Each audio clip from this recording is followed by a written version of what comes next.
Ahmad. Siapa yang bersedia memimpin dua? Tuh. Atau bersama-sama membaca doa. Kita pimpin satu orang. Dia bersedia. Al-Fatihah.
Kemudian saya ingin mencek kehadiran siswa semua.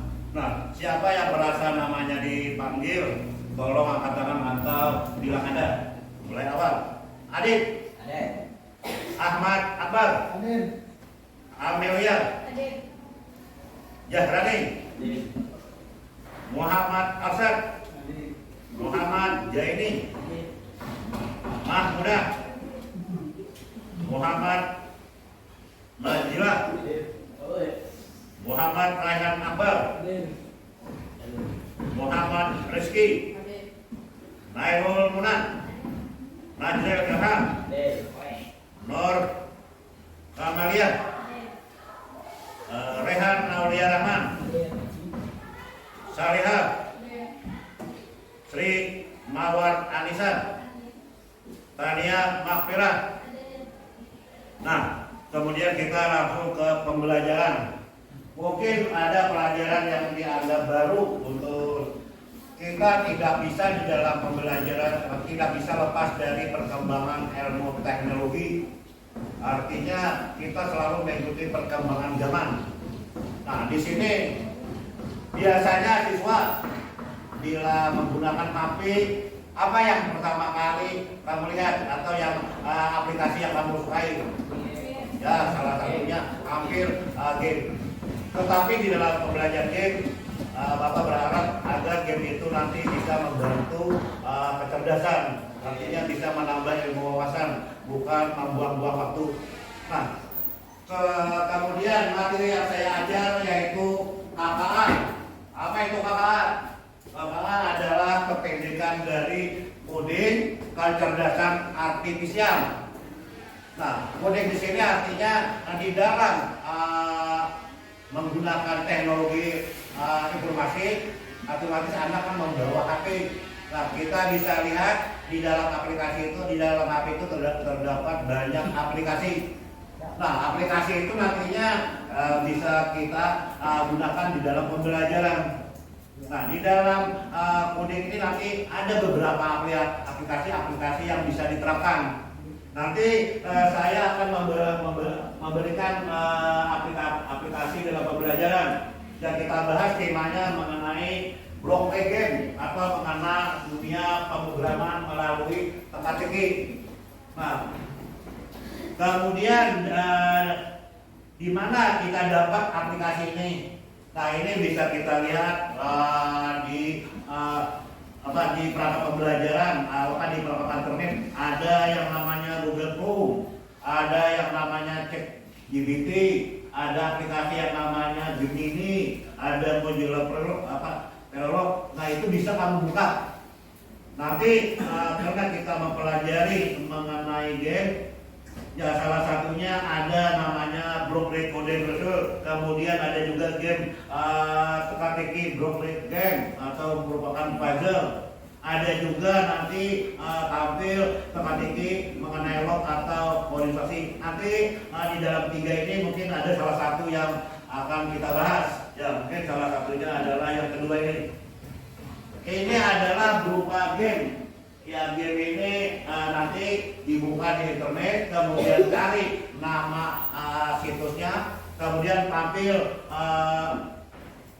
berupa game seperti ini. Nanti kamu dipinta mencocokkan dari data. Misalnya ini ada berupa hewan, kemudian ini berupa data. Nanti kamu akan mencocokkan data-data tersebut. Nah, ini misalnya ada gambar apa tuh? Ada gambar itik, ya, gambar binatang. Ada gambar serangga, ada nama kucing, dan ada siput. Nah, ini kamu di dalam pembelajaran dibutuhkan pemikiran algoritma, artinya berurutan. Nah, mungkin salah satu misalnya ada gambar, nanti di sini ada aplikasi, ini ada beberapa language atau bahasa yang mungkin bisa kamu lihat bahasa Inggris, bisa menggunakan bahasa Inggris. Kamu misalnya bisa bahasa Jerman, bisa dicari. Lebih mudah lagi mungkin bahasa nasional, ya bahasa Indonesia. Nah, ini nanti gambar ini kamu geser atau kamu pegang, kemudian kamu cocokkan. Kemudian nanti juga dimasukkan ke dalam ini. Kemudian juga dilihat juga jumlah. Oh, ini punya kaki 2. Ada nanti pilihan angka-angka di situ. Kalau kamu salah atau tertinggal di dalam mencocokkan kunci itu akan menimbulkan hasil yang salah. Nampak nanti nampak sekali hasil akhir nanti kamu salah. Nah, kemudian nanti ada juga, saya tidak terlalu banyak menyampaikan nanti. Kemudian ini ada yang namanya salah satu muncul mengenai labirin. Nanti ini ada salah satu binatang. Binatang ini ada perintah-perintah di sini. Mungkin maju berapa langkah, kemudian belok kiri, belok kanan misalnya. Bila ada pas arahan atau perintah, itu juga akan menimbulkan kesalahan. Apalagi di dalam pembelajaran labirin ini ada level. Ada level 1 otomatis lebih mudah. Selesai level 1 naik ke level 2 mungkin agak susah, ke 3 susah lagi. Ya, kadang-kadang saya lihat di sekolah-sekolah lain ada yang anaknya sampai level 8, level 7 sudah.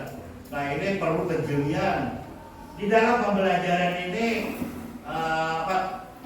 diperlukan aturan. Tidak bisa kita acak. Bila acak nanti hasilnya tidak maksimal. Kemudian untuk apa kita belajar ini? Pertama, mungkin siswa merasa senang kenapa ini ada pelajaran baru gitulah. Kemudian juga di dalam pembelajaran coding ini nanti anak dibiasakan berpikir fokus, karena perintah-perintah itu harus pas, berurutan. Kemudian juga di dalam pembelajaran ini diharapkan juga anak bisa bekerja sama. Dan anak yang merasa mampu, yang sudah mahir menggunakan komputer, mungkin bisa melajari temannya yang mungkin agak lambat. Yang lambat juga jangan malu-malu bertanya kepada temannya di dalam pembelajaran menggunakan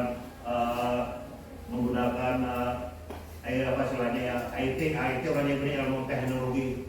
Nah, kemudian juga nanti anak-anak yang punya keahlian, kelebihan mungkin bisa sendiri membuat aplikasi pembelajaran yang lebih menarik. Ya, sebenarnya aplikasi ini banyak memahami sebenarnya di dalam. Mungkin ada beberapa istilah, ada meta AI, ada ChatGPT mungkin, tetapi ada kurangnya juga. Tapi juga ada beberapa anak yang tidak perlu menggunakan IT berlebihan. Kenapa? Akan juga menghambat perkembangan pola pikir. Ada pelajaran-pelajaran, misalnya soal ini jawabnya apa, itu juga kadang-kadang juga ada lebih ada kurangnya juga. Kenapa? Kalau langsung kita mencari hasil, salahnya. Semaju apapun aplikasi ini, poinnya atau titik pokoknya itu pada otak manusia juga gitulah. Karena apa? Karena istilahnya yang mengelola atau yang membuat itu manusia. Tetapi tujuan di dalam pembuatan aplikasi ini untuk memudahkan anak berpikir kreatif, berpikir logis, lebih konvensional, artinya lebih lebih menyeluruh di dalam pemikiran. Untuk pembelajaran coding dan kecerdasan artifisial saya simpulkan, artinya di dalam pembelajaran ini kita mengenal pembelajaran mengenal teknologi, karena teknologi tidak bisa lepas dalam kehidupan sekarang. Nah, di dalam pembelajaran coding ini nanti kita bertemu dengan beberapa aplikasi bermacam-macam aplikasi, yang aplikasi nanti semua itu bisa diterapkan di dalam kehidupan nyata atau juga di dalam pembelajaran. Nah, kemudian penerapan aplikasi ini nanti bisa kita manfaatkan mungkin di dalam dunia usaha, mungkin juga di dalam berbagai sektor.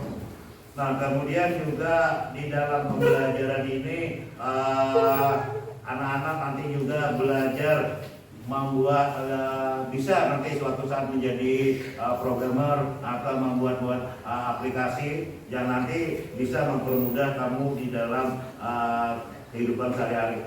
Nah, kemudian juga pembelajaran coding ini nanti akan mungkin di dalam pembelajaran bisa dijadikan satu mata pelajaran dalam sekolah dalam berikutnya, bisa juga sebagai pembelajaran ekstrakurikuler atau juga berkolaborasi dengan pembelajaran lain. Mungkin itu aja yang saya sampaikan. Marilah kita mengucapkan alhamdulillah, materi hari ini sampai di sini saja.